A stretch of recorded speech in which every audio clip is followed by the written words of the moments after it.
Hi friends, मैं Pravinder Khan. Friends, आज की हमारी गेम मयंक बीट मैनियक जी की एक वीडियो रिक्वेस्ट किया। उन्होंने मुझसे एक विंटेज गेम के ऊपर वीडियो बनाने के लिए कहा था। गेम है सन 1850 की, खेली गई थी पॉल मर्फी और जोहन जैकब लिवेंथल के बीच में। फ्रेंड्स, कमाल की गेम है और खासकर इसकी एंड गेम जिस तरह से पॉल मर्फी ने यहाँ मटेरियल एक्सचेंज किया है वो देखने लायक है। तो चलिए फ्रेंड्स, अब सीधे चलते हैं गेम पर। गेम की शुरुआत पॉल मर्फी ने E4 के साथ की थी। सिसिलियन डिफेंस से यहाँ जोहन जोकेब लेवेंथल ने किया था C5 F4 E6, then knight F3 D5 E takes D5 E takes D5 D4, bishop गया G4 स्क्वायर पर, नाइट को पिन किया बिशप E2 से। यहाँ इस पिन की प्रॉब्लम को खत्म कर लिया है। Bishop takes F3 bishop takes F3, then knight F6 यहाँ ब्लैक ने किया और इसके बाद सबसे पहला काम कैसल करने का यहाँ व्हाइट ने किया। Then bishop E7 bishop E3, then C takes D4 bishop takes D4 और अब कहीं जाकर जेकब को मौका मिला कैसल करने का। Knight C3, then knight C6 square पर, bishop takes F6 bishop takes F6, knight takes D5 और इस तरह यहाँ पॉल मर्फी ने आफ्टर ऑल किसी ना किसी तरह से एक पॉन तो जीत लिया है, वो भी सेंटर का है। लेकिन इतना कोई बहुत बड़ा फर्क पड़ता नहीं है क्योंकि ब्लैक को भी यहाँ व्हाइट का एक पॉन जीतने का मौका मिला है, वो भी you can say that bishop takes B2 square का। और ऐसा करने के बाद यहाँ व्हाइट की गेम में एक वीकनेस सी पॉन के रूप में आ चुकी है जो कि आइसोलेटेड हो चुका है। रुक B1 बिशप पर अटैक, तो बिशप गया वापस D4 स्क्वायर पर। एक चेक देने के साथ किंग को मूव करना पड़ा H1 स्क्वायर पर, देन रुक B8 स्क्वायर पर और फाइनली यहाँ इस B7 पॉन का डिफेंस भी हो गया। देन C3 बिशप पर अटैक है, बिशप C5। अभी यहाँ ब्लैक नहीं चाहता अपने इस डार्क स्क्वाड बिशप को ट्रेड ऑफ करना और वैसे भी एंड गेम के लिए opposite coloured bishop end game start में आ सकते, ओपोजिट कलर्ड बिशप यहाँ आ चुके हैं। खैर F5, देन क्वीन गई H4 स्क्वायर पर। क्वीन के H4 स्क्वायर पर आने के बाद माइट भी कुछ इस तरह के डेंजरस अटैक्स हो सकते हैं, लेकिन व्हाइट ने भी अपना स्ट्रैक काफी स्ट्रॉन्ग कर लिया इस F1 को आगे पुश करने का। लेकिन पहले यहाँ इस बिशप प्रॉब्लम यानी कि SH2 स्क्वायर की प्रॉब्लम से सॉल्यूशन निकालना होगा।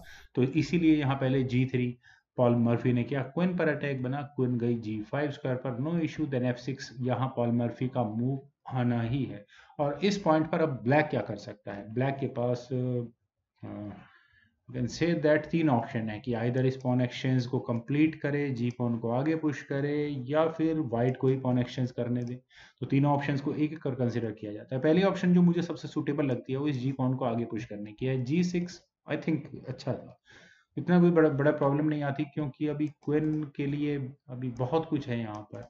मैं कह सकता हूँ क्वीन, वाइट अपनी क्वीन को इस डायगोनल यानी कि C1 सॉरी H6 डायंगल पर नहीं आने देने वाला। खैर, यहाँ दूसरी ऑप्शन है जी टेक्स F6 की। अगर ये गेम में खेला जाता है तो बिशप E4 स्क्वायर पर पहले यहाँ व्हाइट कर सकता है, ये थोड़ा डेंजरस हो सकता है। बिशप E7 से यहाँ चलिए एक बार को पॉन का डिफेंस हो गया, लेकिन रुक F5 यहाँ पहले व्हाइट करेगा, क्वीन पर अटैक बनाएगा। अब क्वीन कहीं भी जाए, आइदर G6 या G7 दोनों स्क्वायर्स पर जहां भी जाएगा तो व्हाइट यहाँ अपने रुक को G4 स्क्वायर पर ले जाकर यू कैन से दैट बहुत क्रैम्प्ड पोजीशन यहाँ ब्लैक की कर चुका होगा।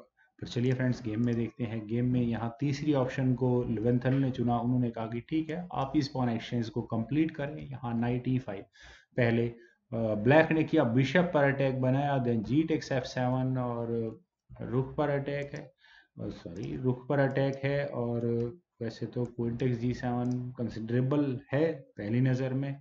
दूसरा, अगर कहीं भी कभी भी वाइट को मौका मिला तो यहाँ एक चेक देने के साथ किसी न किसी तरह का फायदा लिया जा सकता है। और ऊपर से ब्लैक ने आपने रुक को D8 स्क्वायर पर प्लेस किया।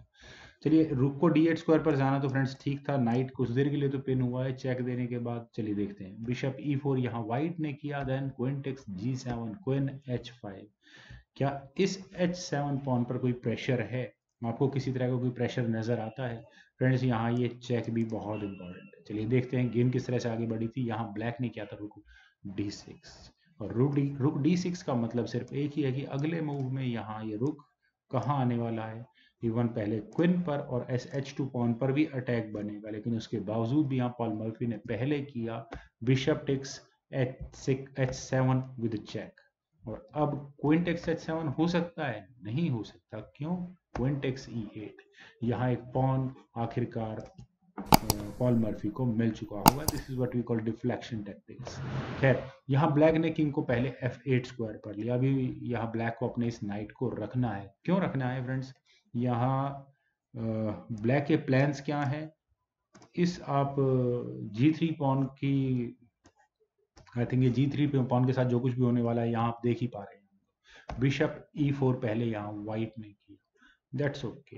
देन रुक H6, ब्लैक ने अपनी प्लानिंग के साथ काम किया। क्वीन को हटना होगा तो क्वीन गई F5 स्क्वायर पर। और क्या कोई तरीका था इस पॉन का डिफेंस करने का? मेरे ख्याल से नहीं था। क्वीन टेक्स G3, देन रुक B2 स्क्वायर पर। और किसी भी तरह की चेकमेट की ऑप्शन यहाँ अफोर्ड नहीं की जा सकती है। वेल, रुक E8, नाइट पर अपने एक डिफेंस बनाने की कोशिश की है। और यहाँ इस पॉइंट पर इनफैक्ट चेस इंजन रिकमेंडेशन है कि ब्लैक यहाँ अपने क्वीन को हटा ले, माइट बी H3 जैसे किसी स्क्वायर पर। खैर, यहाँ भी ऐसा कुछ नहीं हुआ था। यहाँ नाइट F6 हुआ था। ओ सॉरी, व्हाइट ने नाइट F6 किया था। यहाँ इस रुक पर अटैक बना था। लेकिन फ्रेंड्स, रुक के पर अटैक बनने से क्या क्वीन टेक्स C3 हो सकता है? मेरे ख्याल से हो सकता है। नाइट पर तो डिफेंस रहना चाहिए था। यहाँ रुक पर भी अटैक बनता, रुक कहाँ होता? रुक पहले G2 स्क्वायर पर चला जाता और फिर उसके बाद क्या हम कह सकते हैं कि चेकमेट की थ्रेट जैसा कुछ बनता। आई थिंक हो सकता था, काफ़ी डेंजरस हो सकता था। वो रुक G2 स्क्वायर पर जाता, देन रुक टेक्स F6, यहाँ ब्लैक को करना ही होता। तो ये मूव को बहुत ज़्यादा ठीक नहीं है। खैर, यहाँ हुआ था रुक E6, नाइट पर डबल अटैक हुआ। नाउ फ्रेंड्स, मेरे नज़र में यहाँ इस पॉइंट पर पॉल मर्फी के लिए एक अच्छा मूव है। अच्छा तो ठीक है, लेकिन क्योंकि मैं अक्सर कहता हूँ कि आपको अगर कोई टैक्टिक्स लगानी है तो आप अपनी गेम में, ओपोनेंट की गेम में वो पीस ढूंढे जो अनडिफेंडेड है, बिशप। और यहाँ ये नाइट एक चेक के साथ बहुत स्ट्रॉन्ग फॉक लगा रहा है। तो I think knight D7 check की ऑप्शन वॉज कंसिडरेबल। सिंपली यहाँ नाइट से नाइट नहीं लिया जा सकता, अदरवाइज यहाँ व्हाइट पहले चेकमेट की थ्रेट दे रहा है तो किंग को ही मूव होना होगा। देन नाइट टेक्स C5 और यहाँ ऊपर से इस रुक पर भी अटैक बनेगा। पर अभी यहाँ ऐसा कुछ नहीं हुआ था। शायद पॉल मर्फी किसी और प्लान के साथ काम कर रहे थे। उन्होंने यहाँ किया रुक G2, पहले क्वीन पर अटैक बना तो queen takes G2 with a check, bishop takes G2, then rook at H goes to F6 और यहाँ ये नाइट आखिरकार 11th ने ले लिया है। और क्या अब यहाँ व्हाइट अपनी इस क्वीन को बचा ले? फ्रेंड्स, यहाँ एक्चुअल में पॉल मर्फी ने क्वीन टेक्स F6 किया था, लेकिन मैं ऑप्शन कंसिडर कर रहा था कि क्यों नहीं व्हाइट ने अपनी इस क्वीन को बचा लिया। उन्होंने यहाँ क्वीन B1 जैसे किसी ऑप्शन को क्यों कंसिडर नहीं किया? Simply because rook takes F1 check, queen takes F1 होने के बाद आप यहाँ इस बिशप की पोजीशन को देखिए और उसके बाद नाइट मैन्यूवर को देखिए, यहाँ व्हाइट के किंग की पोजीशन को देखिए। तो मेरे ख्याल से आप जो ब्लैक ने जो यहाँ trap kind of a thing लगा रखे तो काफ़ी पोटेंशियल चांसेस हैं। यहाँ से चलिए इस गेम को आगे भी बढ़ाएं तो ब्लैक का पहला मूव होगा नाइट को G4 स्क्वायर पर ले जाने का और उसके बाद रुक की भी एंट्री इस अटैक में हो सकती है। चलिए देखते हैं। H3 जैसा कोई मूव पहले यहाँ पर व्हाइट को चलना ही होगा।